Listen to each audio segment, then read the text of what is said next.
وَلَقَدْ يَسَّرْنَا الْقُرْآنَ لِلذِّكْرِ فَهَلْ مِن مُّدَّكِرٍ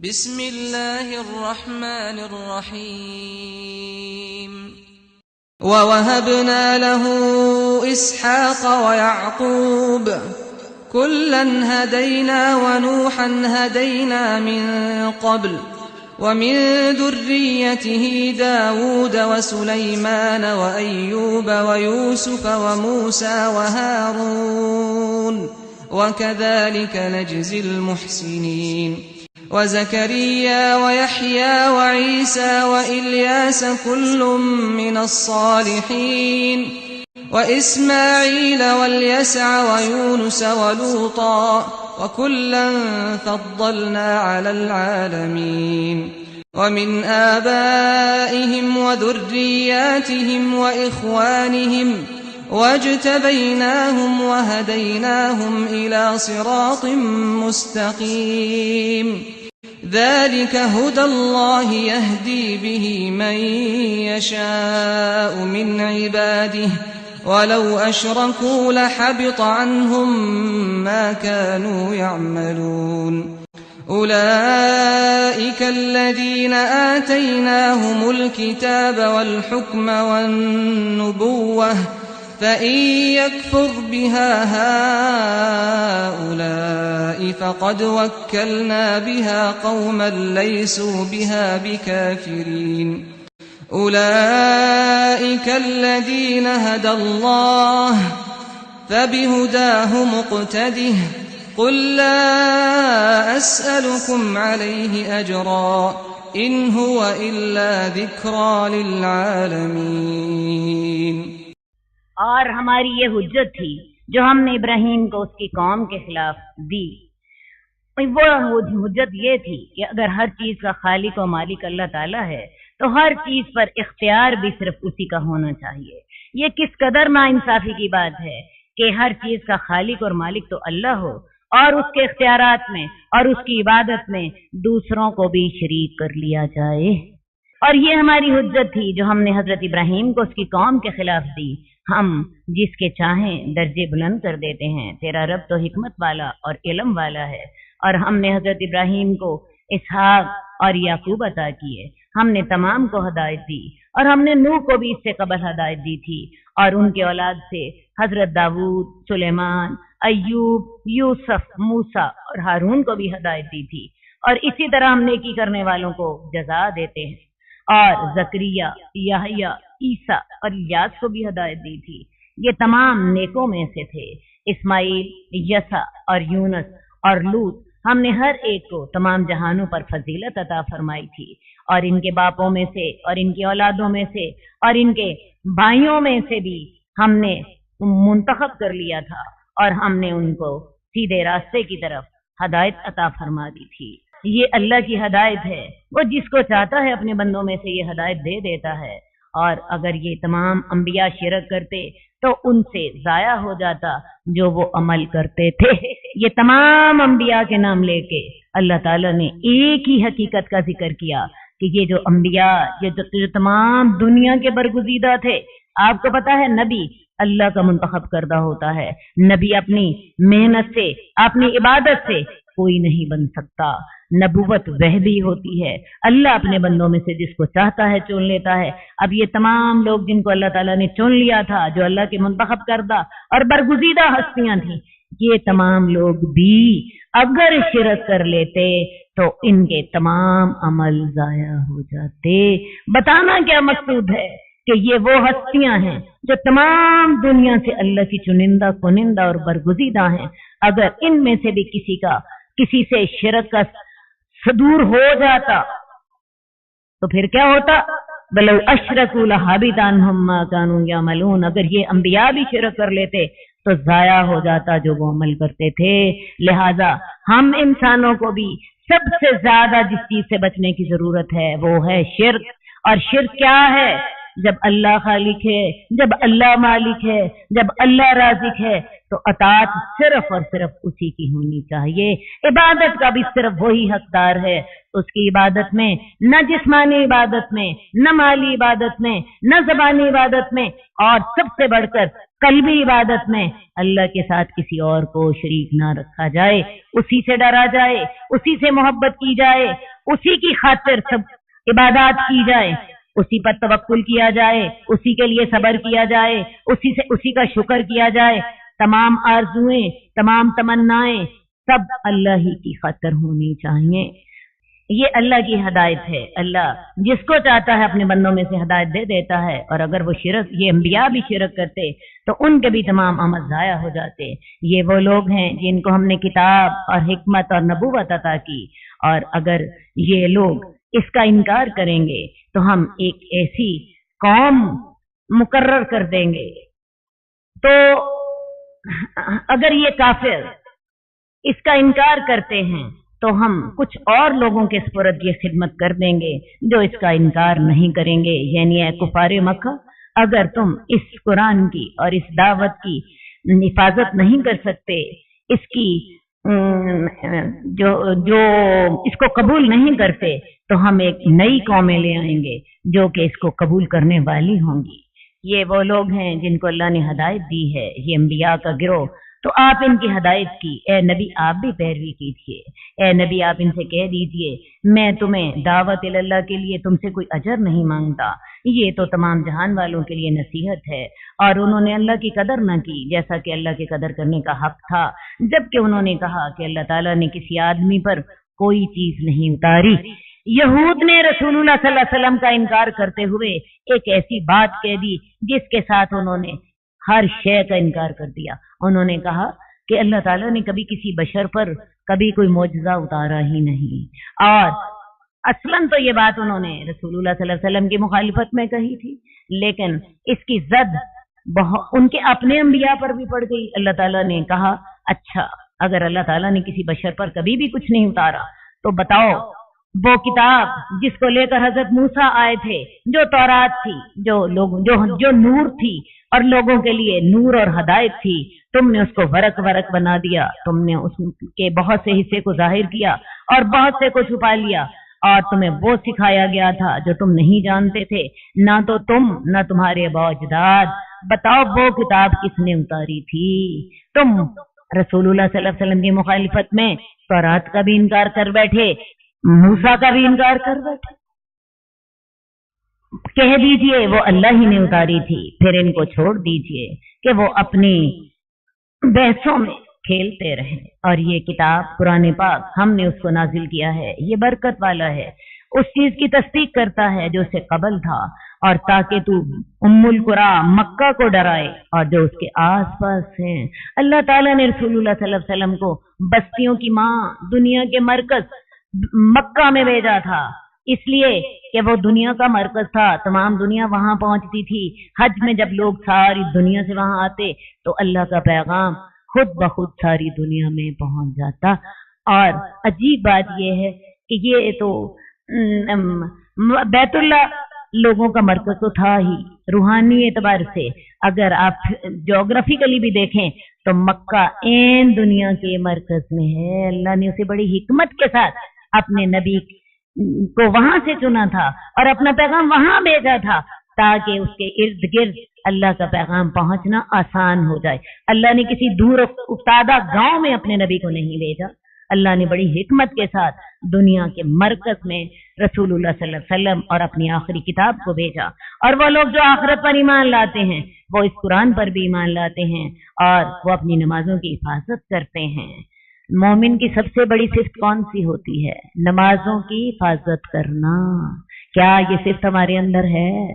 سوچ تو لیجئے ذرا، اس وقت ایک لمحے کے لیے ہم ٹھہر جاتے ہیں، کیا ہم اس معیار پہ پورے اترتے ہیں؟ اللہ ہمیں توفیق عطا فرمائے، اللہ ہمیں اس معیار پر پورا اترنے کی توفیق عطا فرمائے۔ صرف نمازی بننا نہیں، نمازوں کی حفاظت بھی کرنی ہے، اس کو اس کے آداب کے ساتھ، خشوع و خضوع کے ساتھ، اوقات کے ساتھ، پابندی کے ساتھ ادا کرنا ہے۔